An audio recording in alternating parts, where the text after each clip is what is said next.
ایران کے بادشاہ نے اپنے بیٹے کو پڑھانے کے لیے ایک استاد صاحب کا بندوبست کیا۔ استاد صاحب کو کہا کہ میرے بچے کو دین پڑھائیے، میں چاہتا ہوں کل اس نے عنان حکومت کو سنبھالنا ہے تو یہ دین سے آگاہ ہو جائے، اس کو کچھ سکھائیے، پڑھائیے۔ بہت نیک بزرگ بڑے درویش عالم پڑھانے لگے، اسباق مکمل ہو گئے، دین کے اسباق قرآن مجید پڑھایا، احادیث طیبہ کا درس دیا، اصول فقہ سے روشناس کرایا۔ جب بچے نے مکمل تعلیم حاصل کر لی اور آمین ہو گئی، دستار ہو گئی، فارغ ہو گئے، تو پھر ایک دن استاد صاحب نے کہا بیٹے کل تم نے ضرور آنا ہے، کچھ بات کرنی ہے۔ شہزادہ گیا ملنے استاد صاحب سے، استاد صاحب نے کنڈی لگا لی، ہاتھ میں درہ پکڑ لیا، مار مار کے پورے وجود کو زخمی کر دیا، کوئی غلطی نہیں، کوئی بات نہیں، مارا۔ اب بچہ آیا آ کے بادشاہ سلامت سے کہا کہ ابا جی سمجھ نہیں آئی، بڑا مارا ہے استاد نے۔ تو سیانے تھے نا بادشاہ، یہاں تو قاری صاحب روز کٹہرے میں کھڑے ہوتے ہیں، مولوی صاحب آپ نے میرے بچے کو کیوں مارا ہے؟ آپ 8,000 کے مولوی ہیں، میرا کئی کروڑ کا بچہ ہے، سویرے بدل لیں گے، خبردار آپ نے بچے کو ہاتھ لگایا۔ اپنی حیثیت میں رہے معاذ۔ جو قومیں استادوں کو کٹہروں میں کھڑا کرتی ہیں وہ ترقی نہیں کر پاتی، جو استادوں کو کٹہروں میں روز کھڑا کرتے ہیں۔ کہا ابا جی بڑا مارا ہے، تو والد بڑے سمجھدار تھے، کہنے لگے بیٹا استاد باپ ہوتا ہے، وہ زیادتی نہیں کرتا، کوئی بات ہوگی میں تیرے استاد کو کٹہرے میں نہیں بلاؤں گا۔ اماں سے بات کی، اماں کہنے لگی بیٹا میں تیرے باپ سے کیسے بات کروں، ڈر آتا۔ وقت گزر گیا، 22 سال بیت گئے، 22 سال گزر گئے، بادشاہ کا انتقال ہوا، شہزادہ تخت پہ بیٹھا، پہلا حکم یہ دیا کہ میرے استاد کو بلاؤ۔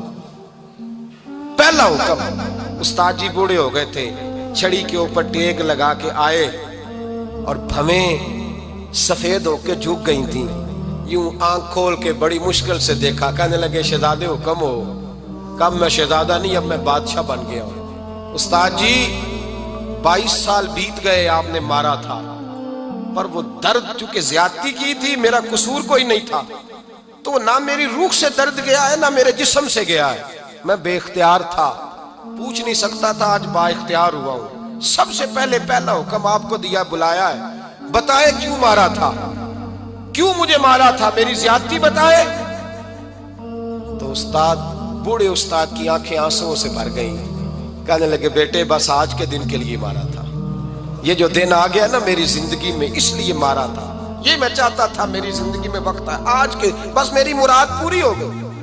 کہا صاحب کس لیے، مجھے بھی سمجھائے۔ آپ فرمانے لگے کتنی دیر ہو گئی تجھے مار کھائے ہوئے، کتنا زمانہ بیت گیا؟ کہنے لگا 22 سال۔ فرمایا زخم بھولے تو نہیں، درد ختم تو نہیں ہوئی، تمہیں بات 1 منٹ کے لیے بھی تمہارے حافظے سے محو تو نہیں ہوئی؟ کہ استاد جی روز رات کو یاد آتی، روز خیال آتا تھا۔ استاد کہنے لگے بھائی تو بے اختیار تھا، پوچھ نہیں سکا، 22 سال تجھے یاد رہا، مجھے پتا تھا تو ایک دن حکمران بنے گا، میں نے تجھے اس لیے مارا تھا کہ بیٹے یاد رکھنا، کسی پہ ظلم نہ کرنا۔ اگر تجھے 22 سال تک یاد رہا ہے تو جس پر تو ظلم کرے گا اسے بھی قیامت تک یاد رہے گا، اور یہ یاد رکھنا تو آج با اختیار ہوا تو تو نے مجھے بلا لیا ہے، قیامت کے دن غریب با اختیار ہو جائیں گے، مظلوم با اختیار ہو جائیں گے، وہ با اختیار ہوں گے باللہ الواحد القہار، رب کریم کی بارگاہ کے اندر ان کا اختیار ہوگا، اکیلے اللہ کی حکمرانی ہوگی۔ پھر وہ بلائیں گے بڑے بڑے کج کلا، دنیا میں جن کی پگڑیاں اونچی تھیں وہ سر جھکائے کھڑے ہوں گے، دنیا میں جو ڈکٹیٹر بنتے تھے ان کی پشتیں لال ہوں گی، ان کو غدار لکھا جائے گا، قیامت تک نہیں بھولے گا۔ ظلم کرنا تو سوچ سمجھ کے کرنا، اتنا کرنا جتنا تم سہ سکتے ہو، اتنی زیادتی کرنا جتنی قیامت میں تم برداشت کر سکتے ہو۔ میرے نبی کریم صلی اللہ علیہ وسلم نے فرمایا ظلم سے بچو، یہ قیامت کے اندھیروں میں سے ایک اندھیرا ہوگا۔